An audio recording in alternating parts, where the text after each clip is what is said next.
Escuchando, señora Chong.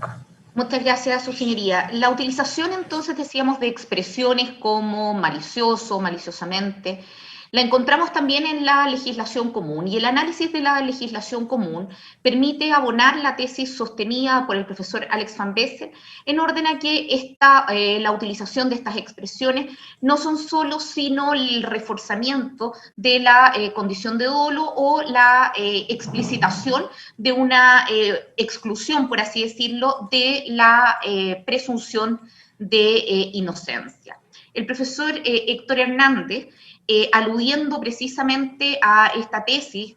señala que esto queda demostrado, entre otros, en el trabajo monográfico ya del profesor Amunátegui, quien señala que conforme a la historia fidedigna de los artículos originales del Código Penal, en que se consultó la expresión maliciosamente, pensemos por ejemplo en algunas expresiones en los delitos, por ejemplo, de falsedad, se desprende que con ella o bien se quiso dejar sin efecto la presunción de voluntariedad del artículo 1 del Código Penal, como correspondía a la usanza del derecho español, o designar o recalcar el carácter doloso de la conducta, como solía hacer el Código belga. En el mismo sentido se pronuncia también el profesor Osandón, teniendo en cuenta además que estas disquisiciones entre dolo directo y dolo eventual, hoy día ambos conceptos reunidos bajo el mismo paraguas, por así decirlo, de dolo directo de primero y segundo grado, son disquisiciones muy posteriores a la dictación de las disposiciones penales que utilizan este tipo de expresiones. Por lo tanto, la doctrina mayoritaria le ha atribuido alcances modestos a estas expresiones y en ese sentido podemos citar a los profesores Novoa, Echeverry, Garrido, Politov, Bustos y Grisolía, al menos entre los nuestros.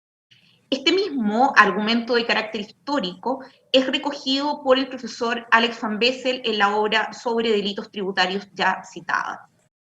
El profesor Alex Van Bessel en eso sigue a Politov, y siguiendo y citando específicamente el libro de este último, Los elementos subjetivos del tipo legal, señala que en su análisis de las actas de la comisión redactora del primer Código Tributario, contenido en el decreto ley número 190 del año 1960, Dumay sostiene que la voz maliciosamente se habría incorporado en ciertas figuras con tres objetivos diversos. Primero, desvirtuar la presunción de dolo del artículo 1 del Código Penal. Segundo, señalar expresamente que solo es punible el hecho doloso, descartando, por lo tanto, algunas figuras de carácter culposo, como algunas recogidas, por ejemplo, en el artículo 97, número 4, inciso tercero.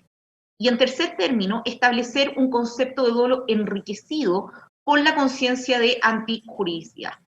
De ser esto último efectivo, la comisión que redacta, ¿no es cierto?, este primer código tributario, el decreto con fuerza de ley número 190, habría sido anticipados al desarrollo dogmático, y la historia fidedigna, en consecuencia de este decreto con fuerza de ley,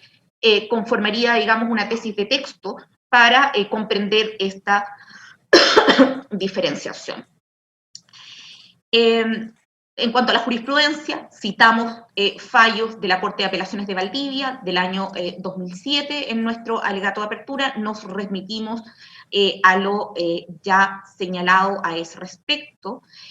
Referimos también al fallo de la Corte Suprema, el rol 297 del año 2009, donde específicamente, citando el rol 297 del año 2009, donde específicamente citando al profesor Van Bessel y al fallo de la Corte de Apelaciones de Valdivia, rol 200 del año 2017, indican en la consideración 13ª el fallo de la Corte Suprema que esta supuesta exigencia de dolo específico frente a la versión culposa provoca un efecto que no parece admisible de cara a una sana lógica y que deviene en la eliminación punitiva del dolo eventual, porque si el tipo doloso requiere en su fase subjetiva un dolo específico, por definición se convertiría en atípico el hecho verificado con dolo eventual en circunstancias que el artículo 97, numeral tercero, sanciona una figura de carácter culposo. Es decir, se sancionarían, concluye el fallo de la Corte Suprema, los dos extremos, dejándose en el medio un vacío de impunidad respecto de aquello que doctrinariamente se conoce como conductas de dolo eventual. Por un caso sobre delito tributario, en el rol 19.053 del año 2018, la Corte Suprema, rechazando un recurso de nulidad de la defensa por un delito del artículo 97, número 4, recoge, a propósito de lo que venimos argumentando, también en su considerando 13º, que respecto de lo planteado por la defensa de la acusada y atento a lo razonado por el Tribunal de la Instancia, ha de señalarse como primera cuestión que el dolo ha de ser concebido solo como conciencia de la realización de un comportamiento típico objetivo. Es decir, ya no se trata de un conocimiento y voluntad, sino únicamente conocimiento. Cita acomillada del profesor Rawes en torno a su obra Consideraciones sobre la prueba del dolo, publicada en la Revista de Estudios de la Justicia número 4, año 2004, página 3. Es decir, este fallo de la Corte Suprema cita precisamente al profesor Rawes en la línea de los argumentos que exhibimos y explicamos minutos más atrás. El mismo profesor Rawes, a propósito de la prueba del dolo, distingue una serie de criterios construidos sobre la base de las máximas de la experiencia, por una parte, y por otro lado, de la significación social de las conductas que permiten, en definitiva, imputar dolo a través de hechos externos acreditados. Un primer criterio es el denominado conocimientos mínimos en sentido estricto, es decir, aquellos atribuibles a cualquier sujeto imputable. Por ejemplo, que todos saben que disparar mata. Hay conocimientos mínimos también en sentido amplio, que son aquellos imputables a sujetos normalmente socializados, conforme a la cultura y sociedad que los juzga. Por ejemplo, todos en Chile saben que la castración es un delito. En el caso de la imputación atribuida tanto a Orpiz como a Isasi, todo sujeto socializado en Chile, al menos con cierto acceso a la educación, sabe, a nivel de la esfera del profano, que las boletas de honorarios falsas pueden ser utilizadas para cometer delitos tributarios. O en un nivel incluso anterior, que una boleta de honorarios puede ser utilizada para rebajar la renta de aquella persona que eroga dicho gasto. El segundo criterio esbozado por Rawes dice relación con las características personales o posiciones sociales, que en ciertos casos puede ser relevante, como por ejemplo para determinar si existe negligencia o dolo en una declaración tributaria falsa, puede ser relevante la condición de experto tributario que eventualmente tenga el sujeto. En este caso, el acusado Jaime Orpiz es abogado, fue consultado expresamente sobre este punto, fue parlamentario durante varias décadas, participó en proyectos de ley en variadas materias, fue miembro de la Comisión de Hacienda del Senado, mientras se mantuvo en su vida parlamentaria desde el año 1990 y hasta el año 2018, manifestó tener conocimiento respecto a esta materia y por lo tanto es posible atribuirle el nivel que la doctrina exige como de la esfera del profano, el conocimiento de que la facilitación de una boleta falsa permite la comisión de delitos tributarios. Esta cuestión es igualmente predicable respecto de la acusada Isasi.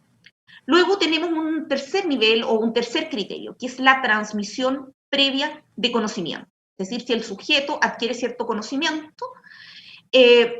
podemos establecer que con posterioridad mantiene ese conocimiento, descartándose en ese sentido el olvido.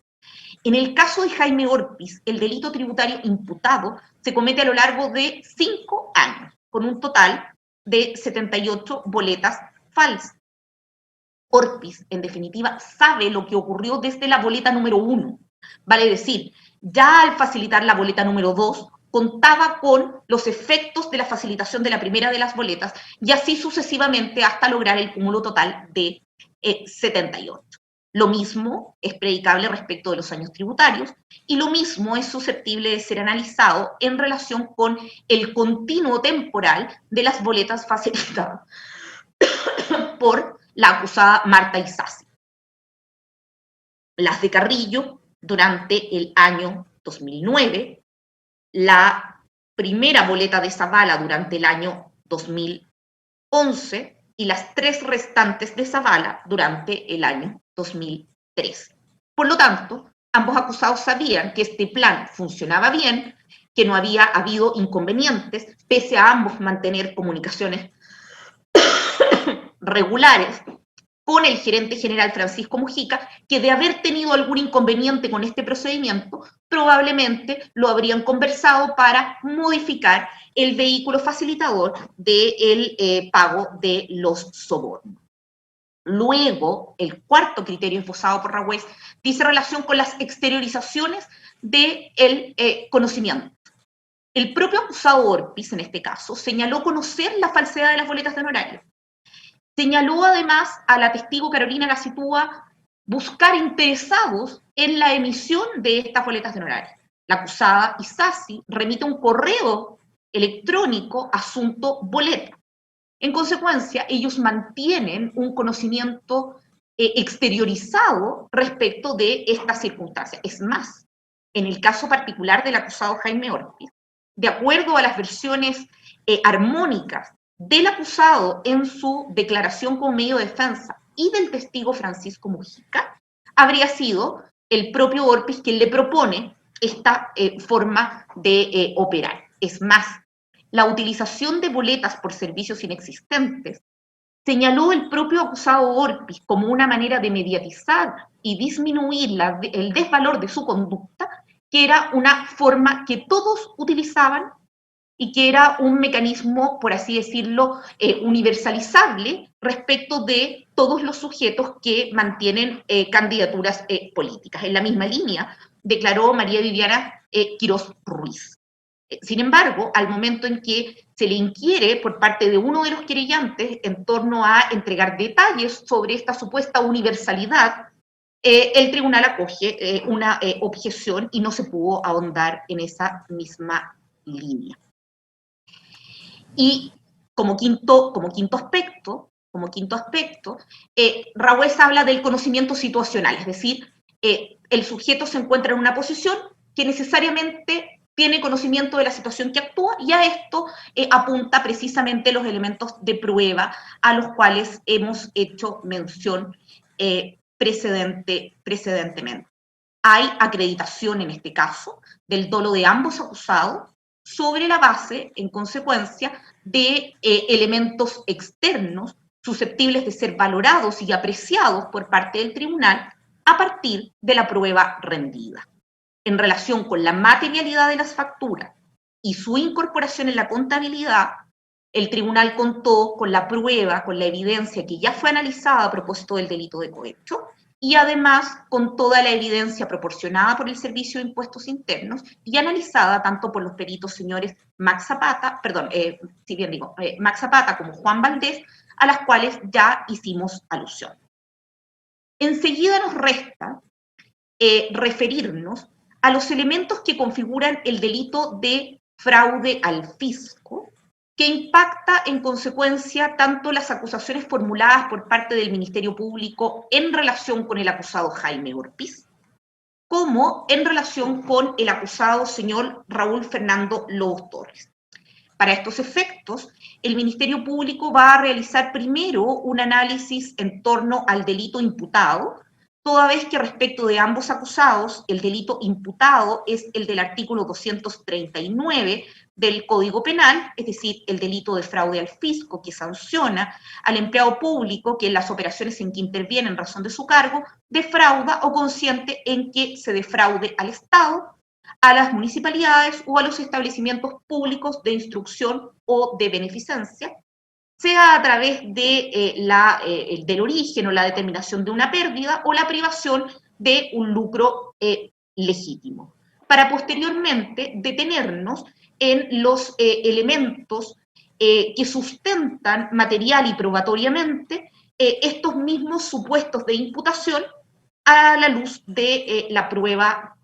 rendida. Sobre el particular, sus señorías, hacer presente que respecto de los elementos mencionados en la acusación, por ejemplo, la resolución número 2 de 5 de septiembre del año 2011 del Consejo Resolutivo de Asignaciones Parlamentarias, creado por la ley número 20.447, que modificó la Ley Orgánica Constitucional del Congreso, se virtió prueba documental número 526, producida por esta parte el 29 de enero del año 2020. A su vez, y respecto de los sustentos materiales, contratos y boletas de honorario, respecto de las boletas de honorario emitidas por Carolina Gacitúbal Arenas, desde la número 54 primero y hasta la número 97, fueron incorporadas mediante prueba documental número 78, letra P, O, N, L, K, J, I, G, D y B, todas incorporadas por su lectura el 10 de septiembre del año 2019.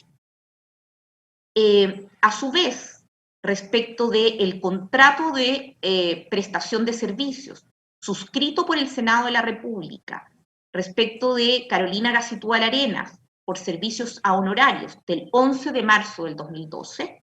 este fue incorporado desde la evidencia material número 56 el 10 de septiembre del año 2019, lo propio el anexo de dicho contrato del 7 de junio del 2013, el anexo del 10 de julio del año 2014, fue incorporado, el anexo del 10 de julio del 2014 fue incorporado por documento 109 letra B, también el 10 de septiembre del año 2019. Recordará el tribunal que los dos anexos de contrato son anexos de contrato al alza del honorario, pese a que la forma de comisión de este delito concreto dice relación justamente con una conservación en el tiempo de un honorario menor, sustantivamente menor a Carolina Isabel Gacitúbal Arenas, y la restitución que ésta hace a Jaime Orpiz directamente o mediante el pago de sus obligaciones con diversas entidades o personas con dineros provenientes del Senado de la República. A su vez, las boletas de honorario referidas a los pagos recibidos por parte del Senado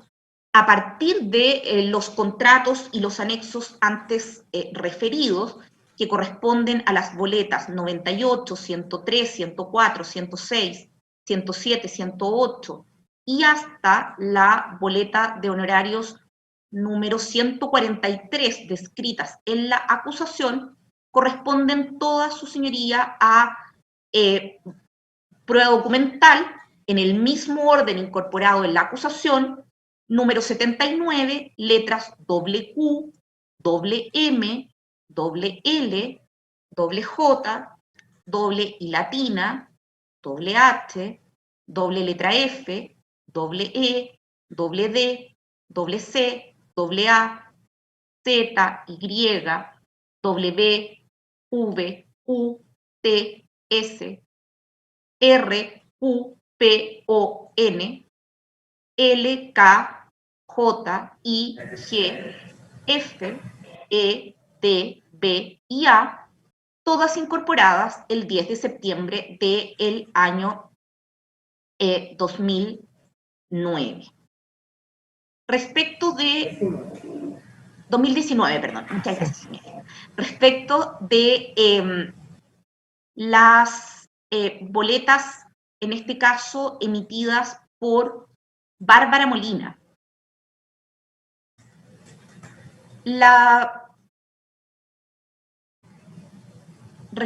Perdón, su señoría, previo a eso,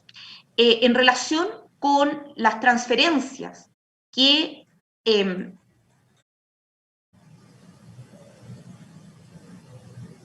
respecto entonces, ahora sí, de las boletas de honorarios emitidas por Bárbara Molina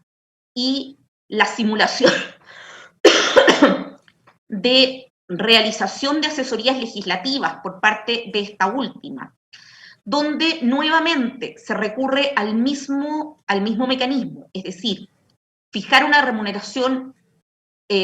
baja, una remuneración menor por asesorías efectivamente prestadas a partir de alrededor del año 2007, de aproximadamente 200.000 pesos, pero justificar de parte del Senado a la asesora Molina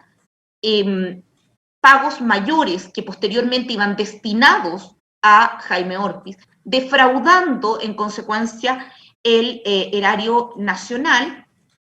Se encuentran, su señoría, estas boletas sustentadas en documentación número 65, prueba documental número 65, y respectivamente en el orden indicado en la acusación, 65 letra O, número 1, número 2, número 3, número 4, 5, 6 y 7, todas evidencias documentales incorporadas el 27 de agosto del año 2019.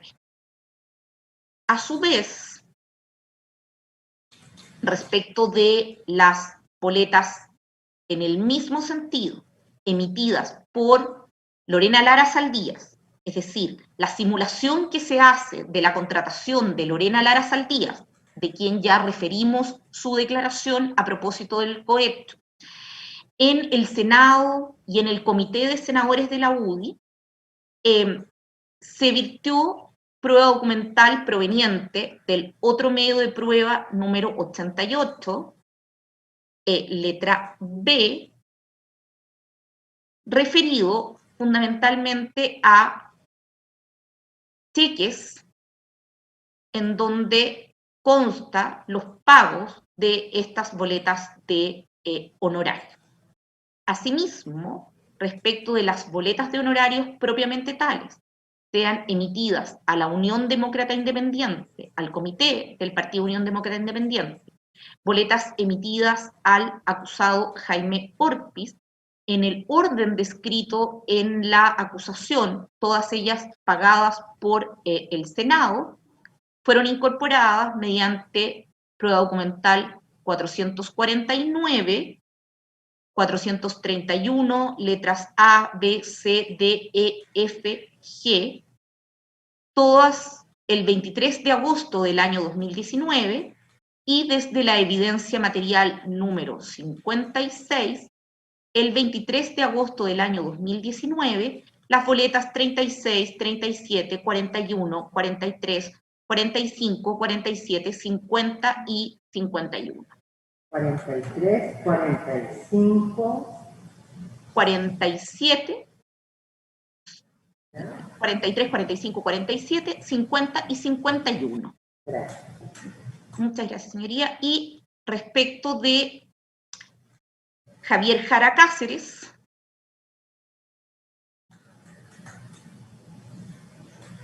se produjo prueba documental a propósito de las transferencias que realiza el señor Jara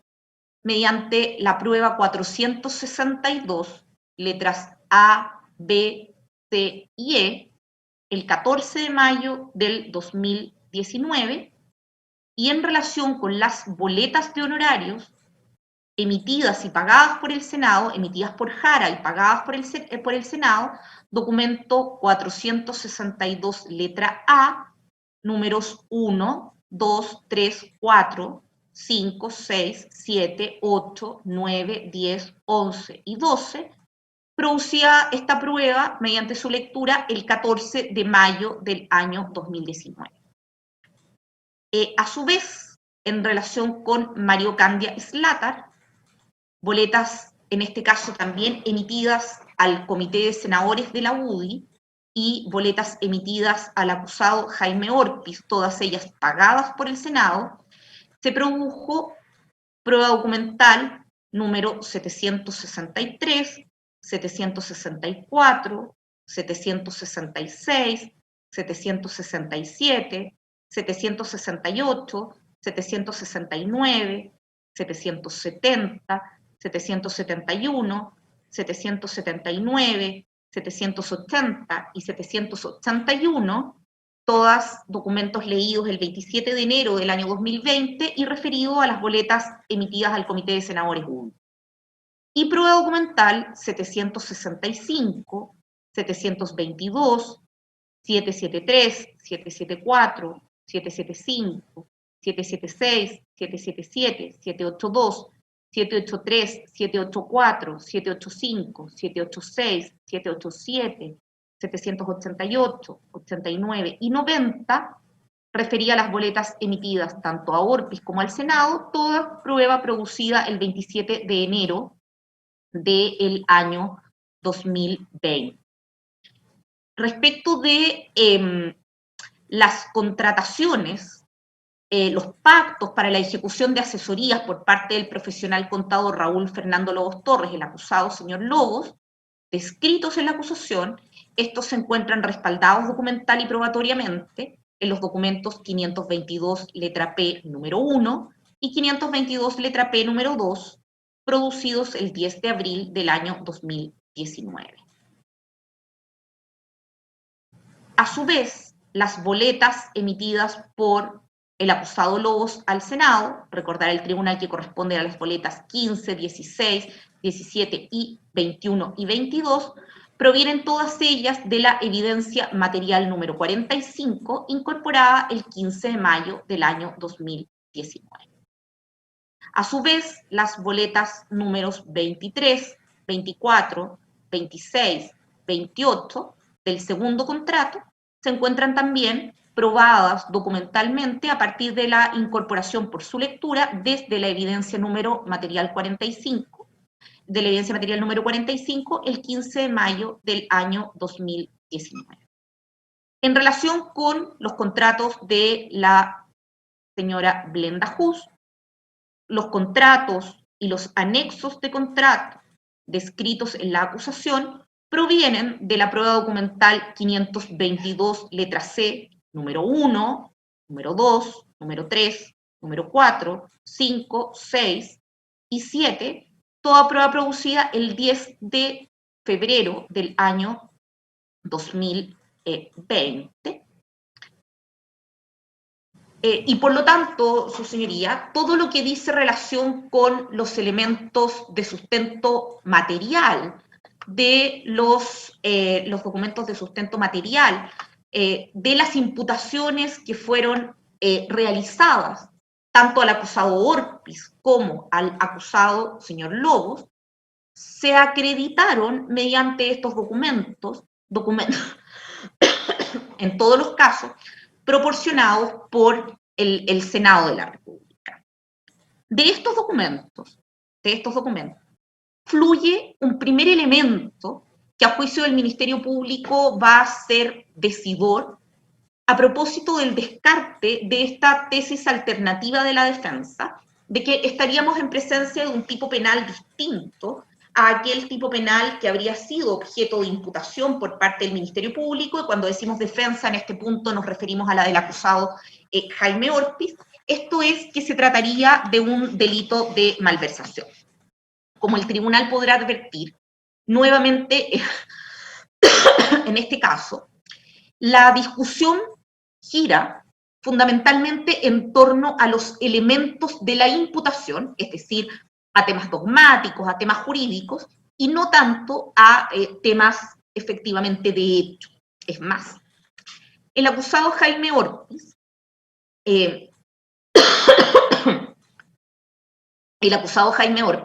interrogado por su defensa y contraexaminado por parte del Ministerio Público,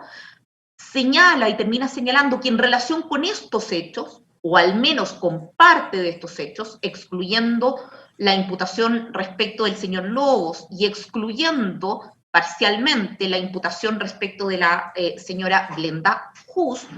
él ha reconocido estos hechos e incluso dice, y por eso mismo pagamos. Volviendo en consecuencia al delito imputado, este cúmulo de documentos a los cuales hemos hecho referencia, más allá de que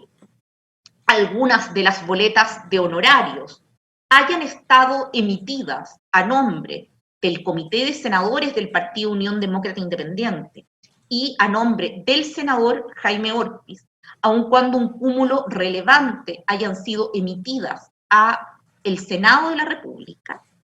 el elemento en el cual debemos centrarnos es en la circunstancia de que todos estos pagos fueron realizados por el Senado de la República y, en consecuencia, no se ha logrado establecer el supuesto fáctico básico del delito de malversación y que se refiere a que los fondos deben ser de cargo, deben encontrarse a cargo, bajo custodia de aquella persona, o al menos bajo disposición de aquel funcionario público a quien se imputa. Por el contrario, de la declaración fundamentalmente del testigo señor José Luis Allende, fluye que independientemente de si obedece a la regulación existente de forma previa al mes de noviembre del año 2011 o con posterioridad a aquello, los pagos son siempre de cargo del Senado y la regulación del año 2011 no modifica el sentido de las asignaciones parlamentarias, como corrobora el testigo señor Luis Cordero. Antes o después del 2011, con mayor o menos requisitos que incluso se agudizan en el año 2015 a efectos de control, las asignaciones parlamentarias siempre tuvieron por finalidad ser erogaciones que hace el Senado o la respectiva corporación para efectos de facilitar el desarrollo de la labor parlamentaria de los parlamentarios. Pero además se trata de fondos de afectación donde el ítem presupuestario está asociado a una determinada finalidad específica dentro de esta finalidad general de apoyar la labor parlamentaria. De tal suerte que las asignaciones parlamentarias destinadas a asesorías profesionales son distintas, por ejemplo, de aquellas destinadas a comunicación. El parlamentario debe estar asesorado, para lo cual el Senado paga asesores de su confianza, de confianza del propio parlamentario, pero en donde el control y la ejecución del pago lo mantiene el Senado, es decir, el Senado sigue a cargo de la caja de los fondos públicos, por lo tanto, malamente podría imputarse un delito de malversación, y el parlamentario debe estar debidamente comunicado, y por lo tanto, el Senado es quien paga los servicios de comunicación, la contratación de teléfonos, etc. No son dineros que se pongan a disposición del parlamentario, sino que son fondos de afectación administrados por el Senado, quien a requerimiento del parlamentario, pero no teniendo a su cargo los fondos, paga aquellos contratos efectivamente suscritos bajo el supuesto, y aquí el segundo elemento que es propio del fraude al fisco, bajo el supuesto que se trata de servicios efectivamente prestados y de servicios necesarios además para el cumplimiento de la función parlamentaria. Vale decir, no se trata de servicios inexistentes, que es la lógica que existe detrás de todos los casos imputados al acusado Orpiz, y por cierto, es el quid de la imputación del acusado señor Lobos. No se trata entonces de servicios imaginarios, inexistentes, sobrevalorados, por una parte, y por otro lado, debe tratarse de servicios necesarios y vinculados al ejercicio de la función parlamentaria, es decir, tampoco podrían pagarse bajo engaño supuestos servicios destinados a finalidades distintas, como por ejemplo finalidades de carácter personal.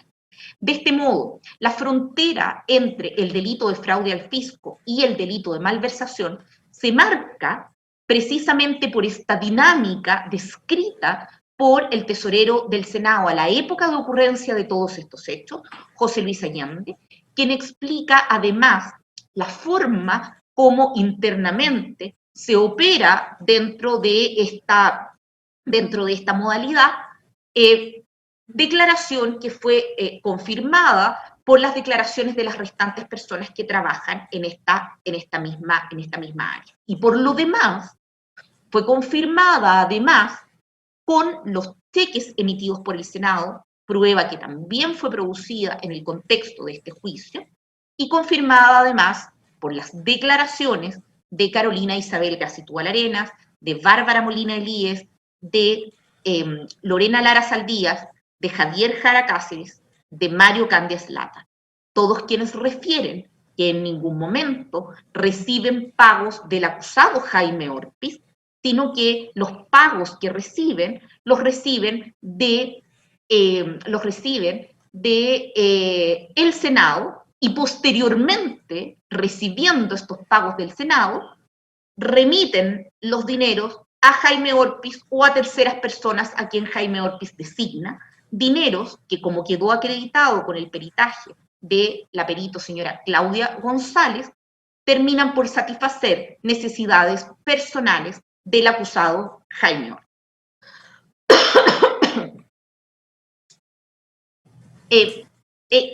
Esta frontera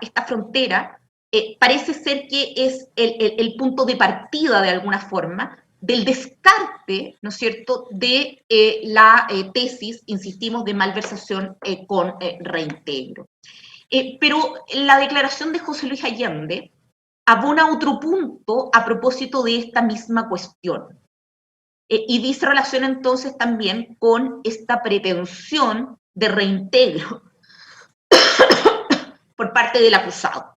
Recordará el tribunal que la defensa le exhibe al acusado señor Orpiz documentos que dan cuenta de devoluciones de dineros que habría realizado el acusado al Senado de la República. Y cuando es consultado José Luis Allende en relación con este mismo hito, señala que esos fondos, incluso más, ni siquiera han ingresado, por así decirlo, al patrimonio del Senado, es decir, la restitución se hace al Senado, no es que yo restituya en esta caja que tengo a disposición, sino que directamente hago restitución al Senado, y que el Senado ni siquiera ha incorporado a su patrimonio dichos montos por dificultades de carácter presupuestario y en definitiva también a la espera de la resolución que se dicte respecto de estos hechos. La condición o carácter de funcionario público del acusado Jaime Orpiz fluye de la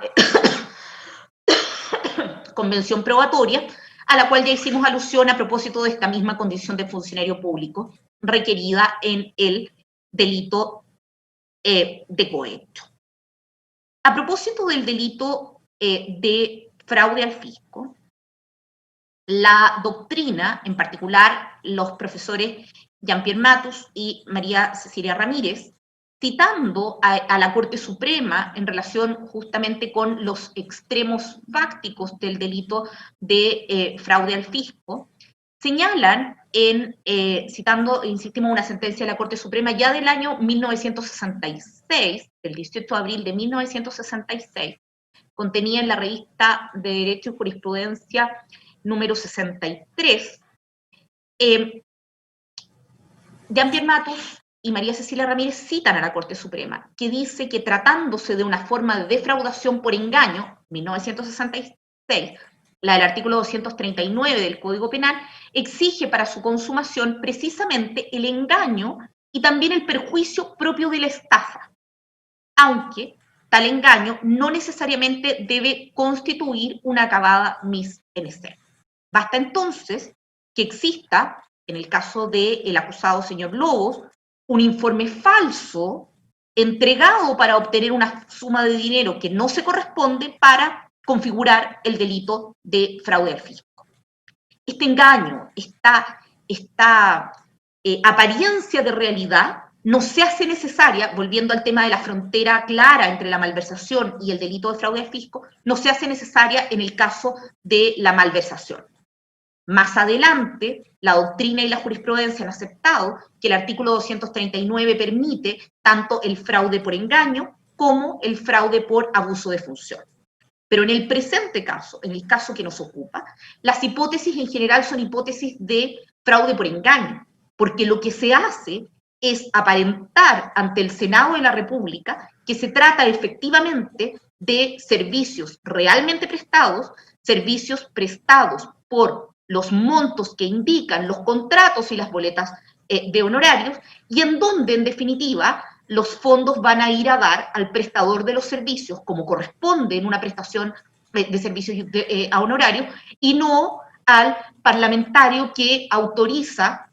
en definitiva, este pago, dando visto bueno a la supuesta recepción de los servicios. En una primera etapa, suscribiendo o remitiendo las boletas de honorarios al área del Senado respectiva, y en una etapa final, después del 2015, y en lo que impacta la imputación de Raúl Fernando Lobos Torres, en la suscripción como correctamente recibidos los servicios de los informes correspondientes. Como decíamos, hay un conjunto de hechos que están incorporados por la vía de las convenciones probatorias,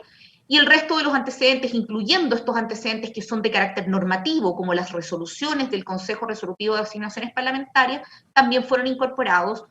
por prueba de carácter documental. A propósito de estos contratos que forman parte, que principian y que constituyen en cada caso el delito de fraude al fisco. Recordemos que, a diferencia de lo que acontece con el delito de cohecho, donde la emisión de cada una de estas boletas de honorario constituye una petición de un beneficio económico aceptado por la compañía, en el caso del delito de fraude al fisco, este se configura a partir de un acto jurídico precedente, que es un requisito para que estos pagos puedan gatillarse por parte del Senado de la República, quien tiene a su cargo los fondos. Y ese requisito previo son los contratos que preceden a la emisión de estas boletas, en razón de lo cual hemos entendido que en estos casos la reiteración se produce por la contratación sucesiva, en el caso de Orpis, de distintos asesores, y no por la emisión de cada una de estas boletas, cuya emisión autónoma, sin este contrato precedente, carecería de la aptitud para lesionar el bien jurídico de que se trata y, por lo tanto, para configurar el delito en cuestión. Requiere contrato y, derivado de este contrato, la emisión de las boletas de honorario o el cobro de los sueldos en el caso de la señora Blenda Just. Para todos los casos, el testigo José Luis Allende revela que el Senado no interviene de ninguna forma en el proceso de selección del personal contratado. Tampoco interviene en lo que dice relación con la asignación de funciones. Tampoco en la ejecución de controles en relación con sus labores, y tampoco fija los montos a pagar por concepto de remuneración u honorarios. De hecho, el testigo señor Allende reveló ciertas problemáticas derivadas justamente de esta ausencia de homogeneidad en el monto del pago de remuneraciones a personas que dentro del Senado ejecutan tareas equivalentes, por ejemplo, una secretaria, constatándose a partir de la declaración del testigo Edson Figueroa que la secretaria mejor pagada del Senado es precisamente Blenda Just Mayar, la secretaria del acusado Jaime Orpis, en donde las alzas producidas al sueldo de la señora Just, condenada por estos hechos, a partir del mes de junio del año 2013, es decir,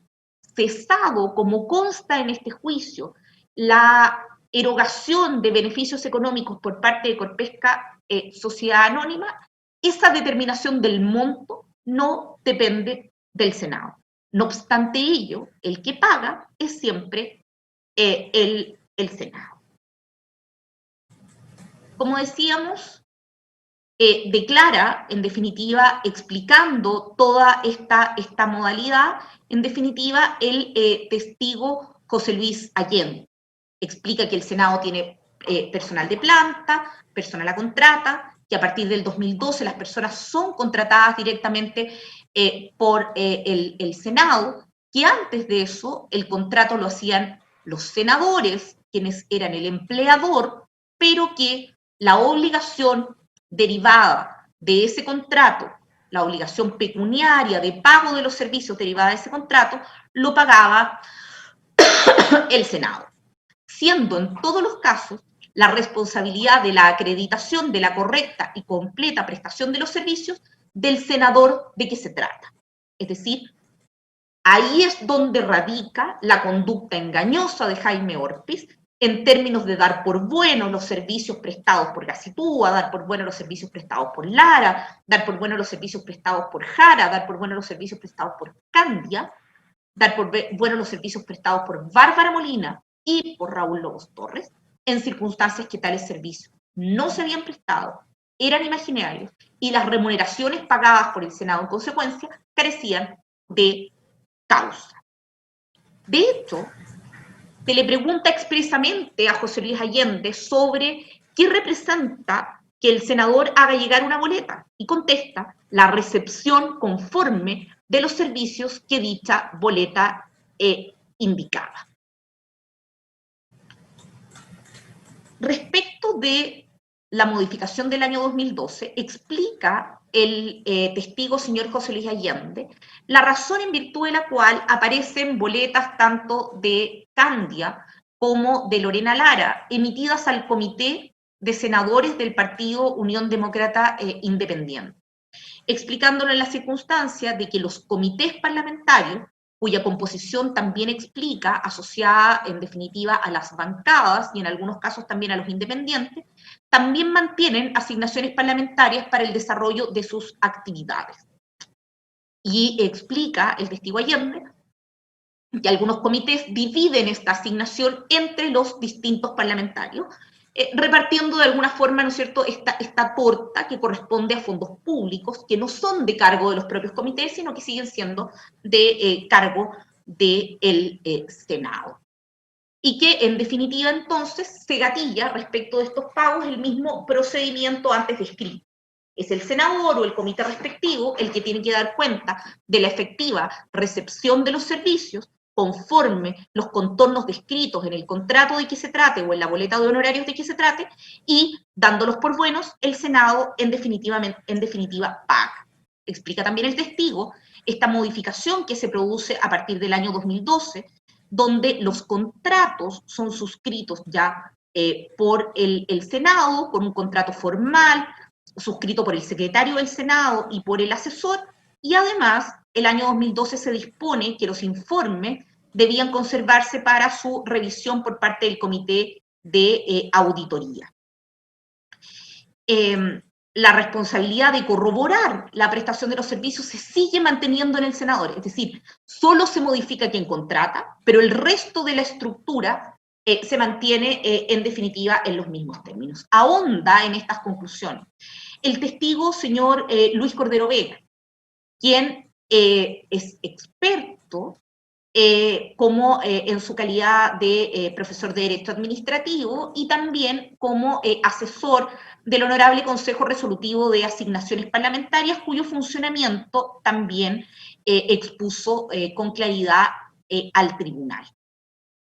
Cuando se le consulta a Luis Cordero en relación con si el parlamentario debe definir de alguna forma la idoneidad de aquella persona a quien contrata como asesor. Justamente a partir del año 2012, es decir, a partir del establecimiento de esta nueva institucionalidad de definición de los montos que el Senado dispone para efectos del pago de asignaciones parlamentarias, de su utilización como de su fiscalización, indica que sí, que debe establecerse, o que se estableció más bien como normativa del Consejo Resolutivo de Asignaciones Parlamentarias, el propósito de estas asignaciones. Y estos eran estudios legislativos, estudios económicos, estudios de carácter técnico o profesional.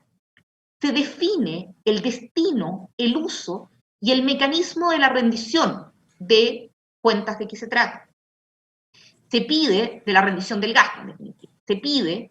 copia del contrato, copia del informe, y en el caso de asesorías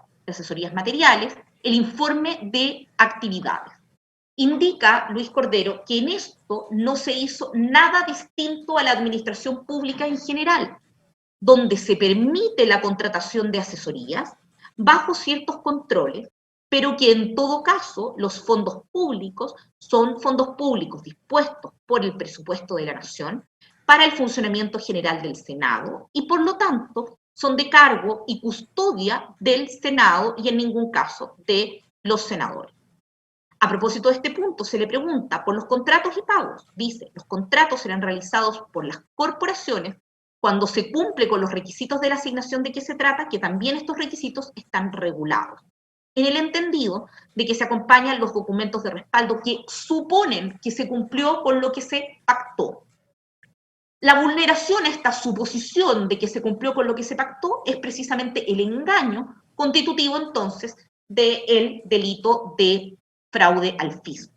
Sobre todo, como dice el propio testigo Cordero Vega, que quien da cuenta de que se cumplió lo que se pactó es el parlamentario. Él está encargado de esta rendición en el sentido de que se cumplió con el objetivo y por lo tanto la corporación está obligada al pago porque se trata en definitiva de fondos asignados para que el parlamentario pueda desarrollar la tarea pública que se encuentra encomendada. En los documentos que ya aludimos, 523 y 524, sobre consideraciones sobre la política de asignaciones parlamentarias y sobre carta del Consejo Resolutivo de Asignaciones Parlamentarias del Consejo del Congreso Nacional. A propósito de la finalidad, se define con claridad que la finalidad es financiar la contratación de asesorías especializadas en las diversas áreas de la función parlamentaria y que solo pueden financiarse los gastos que correspondan exclusivamente al objeto definido por ley como función parlamentaria. Y en ese sentido, todas estas sucesivas contrataciones ejecutadas por Jaime Orpiz se apartan de este objetivo propio de la asignación parlamentaria y se apartan a merced de la afirmación mendaz de parte del imputado Jaime Orpiz, quien se debe a un ejercicio leal y honesto en el ejercicio de su cargo, se apartan entonces de esa finalidad a merced de la afirmación que hace el acusado Jaime Orpiz de que efectivamente contrató los servicios, efectivamente recibió los servicios que se dice haberse contratado, que dichos servicios fueron efectivamente prestados por las personas que emiten las boletas de honorario o que suscriben los contratos de trabajo o contratos de asesoría, que dichos servicios efectivamente tienen el valor cuyo pago él solicita a la corporación a través del visto bueno de la correspondiente boleta de honorario o el valor que se consigna en el contrato de prestación de servicios o contrato de trabajo respectivo y que además se recibió a satisfacción. El destino de ese engaño, el destino de esa simulación es el área de finanzas dependiente de la Secretaría General del Senado. Secretario General del Senado, que es quien en definitiva sí tiene a su cargo los fondos de que se trata y en ningún caso el senador. Y que, creyendo que efectivamente estos gastos se vinculan con la labor parlamentaria, lo que hace es pagar con fondos del presupuesto nacional asignados al Senado estas distintas asignaciones. Pagados que fueron los fondos, como consta fundamentalmente de la prueba pericial de Claudia González, el destino de estos dineros fue la realización de pagos personales, de obligaciones personales del acusado, señor Jaime Orpiz Buchón. Es decir, los destinos en ningún caso fueron el pago de servicios efectivos ejecutados por cada una de estas personas. Y esto se refrenda por las declaraciones formuladas por Carolina Gacitúbal Arenas, Bárbara Molina Elíes, Lorena Lara Saldías, Javier Jara Cáceres, y Mario Candia Slater. La declaración de Javier Jara Cáceres en este punto, atendido que las de Bárbara Molina, Lorena Lara y Carolina Gacitúa ya la mencionamos, la declaración de Javier Jara Cáceres es muy reveladora en este punto. Es reveladora, en primer término, atendidos las expresiones que rememora habrían precedido la emisión de boletas de honorarios al Senado en el tiempo en que él además se encontraba en Escocia, realizando estudios de posgrado. Recordará el tribunal que el testigo señor Javier Jara Cáceres refiere a que él ya habría realizado otro tipo de asesorías parlamentarias a Jaime Orpí, pero donde los honorarios de aproximadamente 200.000 pesos derivados de esas asesorías no se verificaron a través de la emisión de boletas de honorario al Senado. De hecho, no se verificaron a través de la emisión de ningún tipo de documento tributario, sino que le eran transferidos fondos de aproximadamente 200.000 pesos. Desconociendo, al menos en esta declaración, el testigo, cuál era o podría ser el origen de los mismos. Cuando el testigo señor Jara se dirige a cursar cursos, a cursar estudios de posgrado en el extranjero, recibe un llamado que no recuerda si es del acusado Jaime Orpis o de su secretaria Blenda Hus. Lo más probable es que hayan estado ambos en esta conversación y donde le piden que necesitan facturar, esa es la expresión, un número determinado de millones de pesos. Y cuando inquiere información sobre a qué se refiere esta modalidad, se le indica que necesitan sacar fondos desde el Senado a pretexto de asesorías y que por lo tanto él podría seguir prestando estas asesorías por las cuales le eran pagados sin documentación tributaria de por medio desde el extranjero, emitiendo una boleta de honorarios por un monto mayor, quedándose con ese monto y transfiriendo el total lo restante a el propio acusado Orpis, transferencia que posteriormente realiza a través de la cuenta de la señora Blenda Hus y a través de la cuenta de la testigo Marianela Ovalle. Recordará el tribunal, cuando declara sobre este punto el testigo Jara y el testigo Edson Figueroa, que la documentación de transferencia incluso lleva como glosa la expresión restitución y la indicación del mes. Es decir, hay una abierta definición, ¿no es cierto?, de que lo que se está haciendo es aumentar el valor real de los servicios, engañando de este modo al Senado, remitiendo y aprovechando los fondos finalmente el acusado, señor Orpis Buchan. En el mismo sentido, declara también el testigo señor Candia. Respecto del incremento de sueldos de Blenda Hus, solicitamos al tribunal tener especialmente en cuenta la sincronía temporal que se produce entre el alza de sueldo de Blenda Alice Hus Maillard y el cese de la emisión de boletas a Corpesca Sociedad Anónima, cese que se produce de manera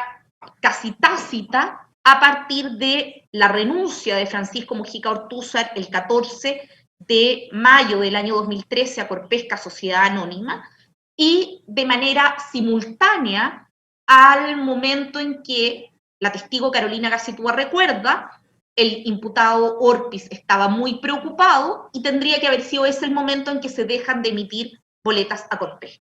Los pagos de Corpesca cesan en abril, los aumentos de sueldo de Blenda Hus principian en el mes de junio. Y estos aumentos de sueldo, como tuvo ocasión de apreciar el tribunal con total claridad, con gráficos, planillas Excel, fundados en cartolas bancarias obtenidas con autorización judicial, y como expuso latamente la perito señora Claudia González, el flujo de estos dineros supone que la señora Hus, condenada por estos hechos y también por el delito de lavado de activos, recibe los fondos y los destina de manera inmediata al pago, a la satisfacción de obligaciones propias del imputado.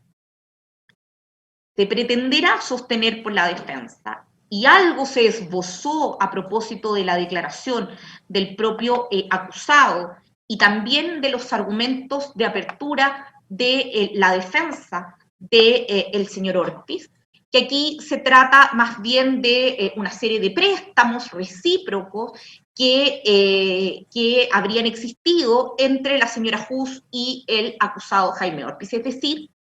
que estas transferencias responderían a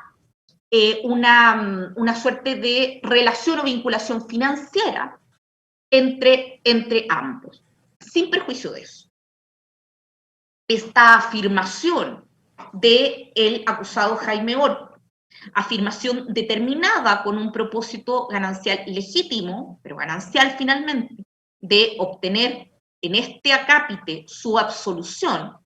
marcando una diferencia frente al reconocimiento que él mismo dijo hacer respecto de los hechos materia de imputación por fraude al fisco y que por eso él habría pagado, no se encuentran corroborados por ninguna prueba producida por parte de la defensa. Es más, la única prueba producida por parte de la defensa en relación con este punto la escuchamos el 19 de febrero del presente año de boca del perito señor Leonardo Quintanilla. Perito donde, a partir de las respuestas proporcionadas por este, solo con ocasión de las preguntas de acreditación realizadas en el contraexamen por parte del Ministerio Público, tenemos que realiza como contador un análisis respecto de cartolas y otros documentos que no distingue cuáles son con claridad, que le fueron proporcionados por el abogado Sergio Rodríguez unos, por el acusado Jaime Ortiz otros, sin que ni en su informe ni en su deposición tengamos claro quién le proporcionó cuál de esas cosas. Un informe pericial en donde el objeto de análisis fue la solicitud de ampliación de desafuero, es decir, los hechos se los obtiene de la solicitud de ampliación de desafuero, sin perjuicio de que no tiene a la vista la acusación que a la fecha de realización de su peritaje ya se encontraba presentada, donde se analizan cuentas corrientes respecto de las cuales en el informe ni en la deposición del perito no se menciona el número de dichas cuentas corrientes. Por lo tanto, el tribunal no puede confrontar tampoco las conclusiones de este perito con evidencia documental producida durante el juicio, donde tampoco se menciona por parte del perito con claridad si tuvo a la vista las cartolas de transferencia, tampoco si tuvo a la vista cheques y cuáles de ellos. Todo esto en un contrapunto evidente con la contundencia del peritaje de la señora Claudia González, que sí detalla, en definitiva, todos estos elementos, donde dice haber sostenido una entrevista con el acusado Jaime Ortiz sin precisar ni las fechas, ni la duración, ni el contenido de las mismas, donde, sin embargo, en el examen directo señala haber realizado algunas indagaciones respecto del rol de las señoras Hus y Gacitúa, sin explicitar con claridad si se trata de una investigación criminológica o de un peritaje, ni tampoco cuáles fueron esas indagaciones, terminando por concluir en el contraexamen que esas indagaciones se limitaron a leer las declaraciones de las señoras Hus y Gacitúa en la carpeta, que no sabemos si se la entregó el acusado Orpiz o el abogado señor Rodríguez, y además esta entrevista con el acusado. Indica que el periodo de su informe, y a propósito de algunas inconsistencias, abarcó entre junio del 2013 y junio del 2015, pero en el contraexamen reconoce que el análisis en torno a Blenda Hus se extiende, en cambio, hasta mayo del año 2016, es decir, se extiende más allá del objeto del propio análisis declarado en ese contexto por el perito. Perito de expertise contable, que al consultarle el Ministerio Público por la utilización en una parte de su peritaje escrito de la expresión imputación, no supo señalarnos si es que se refería a una imputación en sentido técnico-contable, que es el propio de la ciencia o arte que profesa, o se trataba del concepto de imputación legal o jurídico, terminando por reconocer, al menos en este caso, que la utilización de ese término constituía un error. Este peritaje, su señoría, en definitiva, nada entrega, atendía a los déficits metodológicos a los cuales hemos hecho referencia, y como consecuencia de aquello, el análisis experto con que el tribunal cuenta en este juicio es únicamente el de la perito señora Claudia González, que expone con claridad cuál es el destino de los fondos dispuestos por el Senado de la República, engañado por el acusado Orpiz, funcionario público, que dice relación tanto con los pagos realizados a Casitúa, Molina, Lara, Jara, Candia y perdón, al incremento de sueldo de Blenda Hus, marcándose sí una inflexión en el modo comisivo a propósito de la imputación respecto de Fernando Lobos Torres, en el entendido que en este caso, a diferencia de los casos anteriores, no existe esta vuelta, al menos documentada, o no existe tampoco esta restitución, lo cual no resta ni suma nada en relación a la perdón, su señoría. Voy a cortar el micrófono un segundo. Sí.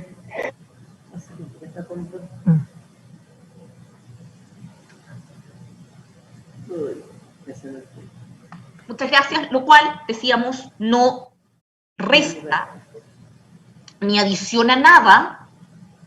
en relación con la configuración objetiva ni subjetiva del tipo penal, porque el delito de fraude al fisco se consuma al momento en que se produce la erogación por parte del Estado en la persona jurídica del Senado de la República de fondos destinados a la ejecución de la labor parlamentaria a terceros que no han rendido efectivamente esa labor y, por lo tanto, traicionando el objetivo previsto en la legislación para dichos fondos. Y esta erogación, reiteramos, se produce por el engaño del parlamentario que da por buenos y satisfactorios servicios que en definitiva son imaginarios, inexistentes, o directamente servicios simulados, como en el caso del señor Lobos Torres, donde el plagio de los informes presentados no hace sino ratificar la conducta de carácter doloso. Por lo tanto, toda esta persecución que se hace, toda esta prueba que hizo el Ministerio Público en torno al destino de estos fondos en los capítulos preliminares al del señor Lobos Torres, dicen relación en definitiva con la participación dolosa de Orpiz. Son elementos externos que ratifican la participación dolosa de Orpiz en términos de su involucramiento en la dinámica compleja de la ejecución de estos delitos. Es decir, simular primero que quiere contratar a personas determinadas, que esas personas efectivamente le van a prestar servicios como asesores, simular posteriormente que esas personas efectivamente le prestaron servicios, que esos servicios tenían ese valor y que por lo tanto correspondía que el Senado los pagara. En el caso del acusado señor Lobos, esta parte de acreditación por este medio concreto externo de restitución de fondos efectivamente no existe, lo cual, insistimos, no resta ni adiciona nada a la configuración del delito de que se trata. En efecto, en este caso, y por primera vez, a diferencia de lo que había sido la práctica constante del acusado Orpiz, al menos desde el año 2009 y hasta el año 2015, porque la comisión de delito de fraude al fisco en relación con Carolina Gacitúa se extiende hasta el año 2015, contrariando entonces lo que había sido su práctica constante durante todo ese periodo.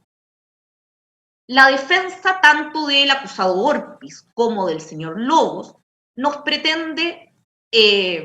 hacer creer que se produce el 2015 entonces, por primera vez, una variación en esta modalidad y por lo tanto, por primera vez,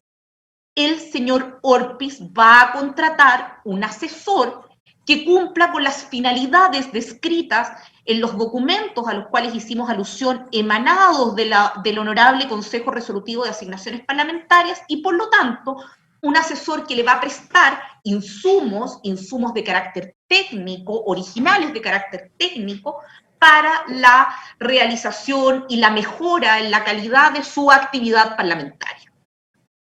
Durante todo el tiempo precedente, el acusado Orpiz nunca contó con un asesor de estas características. Es más,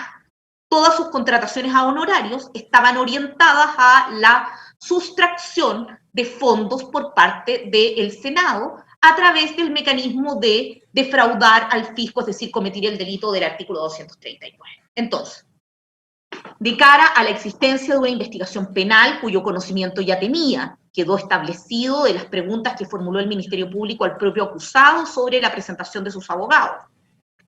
De cara entonces a un procedimiento, a un proceso penal en curso, el imputado decide, en ese momento preciso,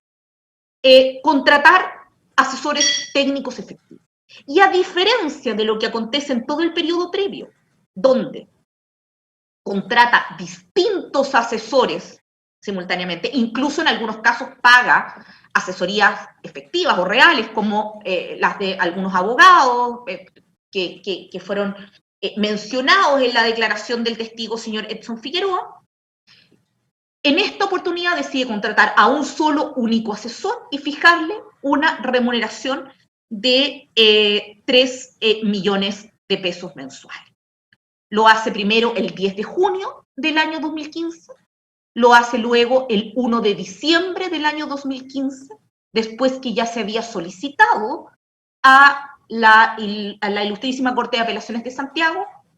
su desafuero. Es decir, en ese momento se produciría por primera vez una reflexión en el acusado Orpiz de comportarse con arreglo a la norma y en este caso, precisamente, contratar un solo único asesor por un monto de 3 millones de pesos. Donde este asesor, Raúl Fernando Lobos, a diferencia de Jara, que es abogado, que tenía estudios en el extranjero, a diferencia de Bárbara Molina, que es abogada, a la señora Molina, recordará el tribunal, le exhibimos asesorías que ella había realizado y por las cuales les pagaban 200.000 pesos, bueno, ahora decide contratar a este asesor por 3 millones de pesos. Esta conducta precedente, sin duda, genera antecedentes probatorios satélite y permite obtener inferencias respecto de esta conducta concreta. El 10 de junio, el 1 de diciembre, instruye al Senado que se suscriban estos contratos con Raúl Fernando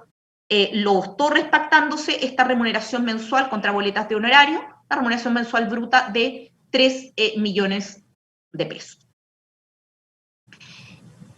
De acuerdo a la versión de Jaime Orpiz, vertida en su declaración como medio de defensa, indica que habría sido María Viviana Quirós la persona que lo liga, lo vincula con, perdón, con Raúl Fernando Lobos Torres. Sin embargo, ni Orpiz ni Quirós Ruiz precisan con claridad ni las competencias que habría mantenido Lobos Torres, ni tampoco el momento en que se habría producido esta ligación. Lo que sí tenemos claro es que se hace llegar al Senado de la República los contratos y posteriormente las boletas, sin que en los hechos prestara, en definitiva, ningún tipo de servicio. En efecto, por el primer contrato, el acusado Jaime Orpiz defrauda al fisco y el acusado Lobos Torres defrauda al fisco por la suma de 16.200.000 pesos que son erogados por el Senado de la República entre el 5 de junio del 2015 y el 3 de diciembre del año 2015. Esto equivale, para efectos de punibilidad, a 366,4 unidades tributarias mensuales. Cuando es consultado Orpiz en relación con estos servicios, la reconducción se hace a estos supuestos informes que recordará el tribunal no obedecen en todo caso a todos los pagos porque se produce en el tiempo intermedio este requerimiento o no de los informes de qué se trata. Por el segundo contrato, el de diciembre del año 2015, se eroga un total de 10.800.000 pesos mediante la emisión al Senado de la República de 4 boletas de honorario. Vale decir, más de 600 unidades tributarias mensuales, más de 36 millones de pesos, en un plazo que abarca desde el mes de junio del año 2015 y hasta el mes de marzo del año 2016. Resulta interesante a este respecto señalar que en definitiva la información que proporciona Orpiz sobre este punto es que Lobos vendría a reemplazar la asesoría de Carolina Gacitúa, pero de nuevo con esta diferencia de que a Gacitúa sí le pedía restitución o destinación de estos fondos a terceras finalidades y no realizaba efectivamente los trabajos y los trabajos no tenían ese valor, y en el caso de Lobos efectivamente sí los tenía. En este segundo contrato es donde nos encontramos nosotros con servicios supuestamente prestados, amparados en estos informes, como decíamos, que resultan ser íntegramente copiados. Sobre la relación existente entre Fernando Lobos Torres y Viviana Quirós Ruiz, el testigo Edson Figueroa nos refirió la declaración que el acusado señor Lobos hizo el año 2016 en el contexto de la investigación, aun cuando en este juicio tomó la decisión, asesorado por su defensa de confianza, de guardar silencio. Dijo en esa declaración que ubicaba a Jaime Orpiz a través de María Viviana Quirós, que había trabajado con él en alguna campaña y recordaba algunos procedimientos oftalmológicos, algunos entrega de lentes de esa campaña.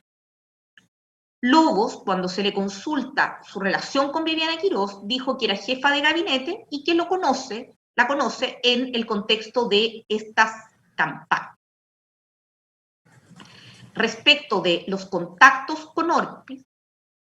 declara Edson Figueroa que el señor Lobos le habría dicho textualmente que nunca tuvo contacto con Jaime Orpiz por estos informes. Respecto si Lobos le dio algún contexto, es decir, si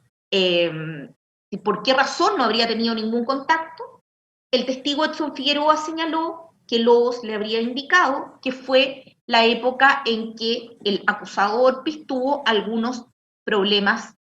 de salud.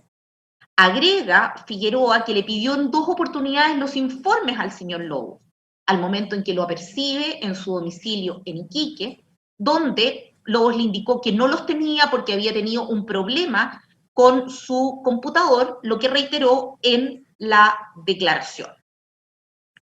Respecto de la forma como Lobos habría realizado estos informes,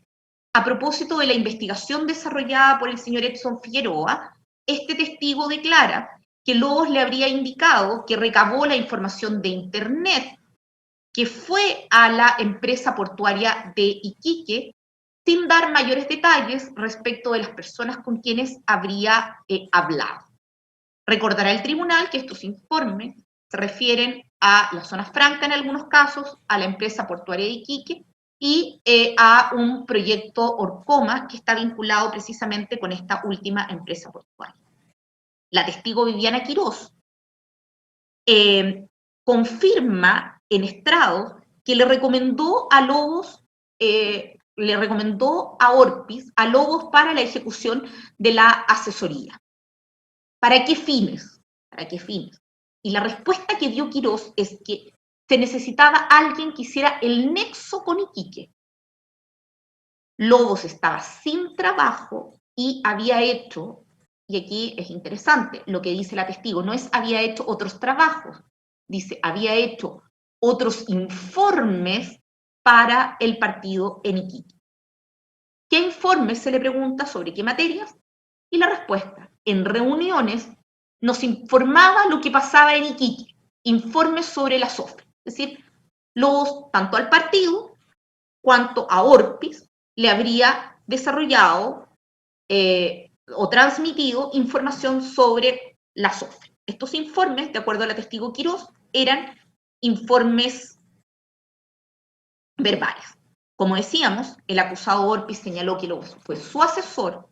y que no recibió dineros. De hecho, parte sosteniendo Orpis respecto de esta materia, lo primero que tengo que señalar es que nunca recibí un centavo del asesor Lobos. Insistimos, ese tema es completamente irrelevante de cara a la configuración del ilícito. Y luego indica que todos los informes del asesor Lobos fueron realizados sin puntualizar en qué habrían consistido, a lo menos, las primeras asesorías, que son asesorías de carácter verbal. Como dijimos, fueron incorporados los contratos en cuestión, las boletas y los informes, estos últimos desde la evidencia material número 45. Los hechos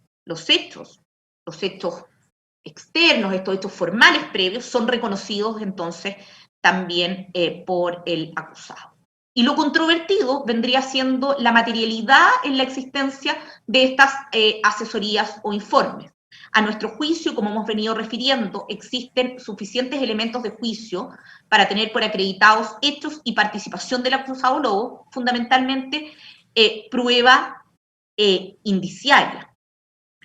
Hubo un contrato, se entregaron documentos titulados informes, pero estos documentos, el tribunal pudo advertir de la lectura de los mismos, por ejemplo, no contienen alguna lógica interna. Hay documentos titulados informes que mantienen partes completas, pegadas, sin que exista ni siquiera una unidad, por ejemplo, en el tipo de letra, y donde los párrafos ni siquiera terminan en un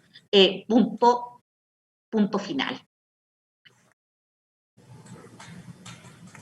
En ese sentido, la prueba indirecta o prueba indiciaria debe ser igualmente considerada para efectos de la acreditación de los delitos, como ha reconocido la jurisprudencia. Respecto del acusado Lobos, además de sostener que nunca se habría recibido un centavo de parte de este acusado, señala el señor Orpis que durante el año 2015 tuvo 2 asesores, Lobos, que le asesoraba sobre los temas de Iquique, y el asesor Santiago Vera, que le informaba sobre los temas de Arica. Dice que Lobos reemplaza a Gacitúa, Y cuando se le consulta por la diferencia entre los 300, 600 o 900 mil pesos máximo que llegó a ganar Carolina Gacitúa y los 3 millones de Lobo, lo que dice Orpis no es que justifique que las asesorías del señor Lobo particularmente tuvieran ese valor. La respuesta del acusado Orpis es porque ocupé toda la asesoría en eso. De nuevo, creyendo que los fondos se encuentran a su cargo y que los puede disponer arbitrariamente, cuando se trata de fondos públicos respecto de los cuales tiene deberes de cuidado y deberes de control, y por lo tanto deben pagarse asesorías efectivamente realizadas. Orpis no entrega datos claros sobre qué peticiones le formula a Lobos que justifiquen en definitiva estos pagos, que resultan ser completamente desproporcionados con los restantes pagos realizados, incluso por servicios que fueron efectivamente prestados, como es el caso de los pagos de 200 mil pesos realizados a Bárbara Molina o los pagos de 200 mil pesos realizados a Javier Jara. En definitiva, cuando Orpis se refiere al acusado Orpis respecto del elevado costo de esta asesoría, parecieran cobrar relevancia las palabras de Viviana Quirós. Era una persona sin trabajo en ese momento, por lo que suponemos que podría haber estado disponible incluso para trabajar por una menor cantidad, pero se decide pagar estos 3 millones de pesos mensuales. Respecto del contenido de los informes, Orpis tampoco señala con claridad cuán útil le habrían sido estos informes. Que Quirós no le dijo nada, nunca Quirós habló con él de las asesorías, de hecho Quirós confirma que nunca tuvo interferencia en la actividad parlamentaria, vinculándose estas asesorías exclusivamente con la actividad parlamentaria, por lo cual nada puede decir Quirós tampoco respecto de la existencia efectiva de estos trabajos. Su señoría, solo para efectos de no excedernos más todavía de lo que el tribunal ha tenido la gentileza de otorgarnos el tiempo, y solo para cerrar, en el juicio oral se virtieron nutrida prueba de carácter testimonial, nutrida prueba de carácter pericial y nutrida prueba de carácter documental, otros medios de prueba gráfica, que en relación y en punto a el delito de fraude al fisco, tanto en esta primera forma de comisión como en esta segunda forma de comisión, que es la atribuida a Orpis y a Lobo, que permite establecer que en un término de entre el año 2009 y el año 2016, el imputado Jaime Orpis se proveyó de fondos públicos a través de un conjunto sucesivo, permanente, de maniobras, mediante el expediente del delito de fraude al fisco, a efectos de incrementar, en definitiva, sus flujos financieros que ya se habían visto incrementados y reforzados a partir de la obtención de beneficios económicos de parte de Corpesca. No conforme, en definitiva, con mantener un sueldo de parlamentario por sobre los 9 millones de pesos, ingresa a su patrimonio estos restantes flujos financieros. El pretexto de que estos u otros de los flujos financieros ilícita y delictivamente obtenidos hayan tenido por finalidad el financiamiento de la actividad política, en nada afectan la existencia y la comisión de los delitos que además a su respecto son delitos de carácter tributario. Lo propio, en cuanto a la contundencia del caudal probatorio, es predicable respecto de la imputación al acusado Isasi, respecto de la imputación a Corpesca Sociedad Anónima, conforme se hizo cargo el fiscal Jaime Retamán, y respecto del acusado Raúl Lobos Torres. Y como consecuencia de aquello, el Ministerio Público solicita, al término de este juicio, que en relación con todos los capítulos de la imputación, el tribunal dicte veredicto condenatorio, porque la prueba es unívoca en ese sentido y porque la prueba rendida por la defensa, habiendo adoptado una tesis de defensa activa, no ha permitido destruir los supuestos y las acreditaciones que la prueba rendida por el Ministerio Público y las partes acusadoras y que hemos tenido oportunidad de analizar, han podido establecer bajo los estándares de condena previstos en el sistema procesal penal. Con eso, su señoría, la Fiscalía termina su intervención a título de alegato de clausura. Bueno, gracias entonces a la Fiscalía. Vamos a dar por terminada la audiencia del día de hoy y reiniciamos mañana a las 9 horas con las alegaciones de clausura del Consejo de Defensa del Estado. Hasta mañana, bien, que tengan buena tarde. Muchas gracias, señoría. Buenas tardes a todos. Buenas tardes.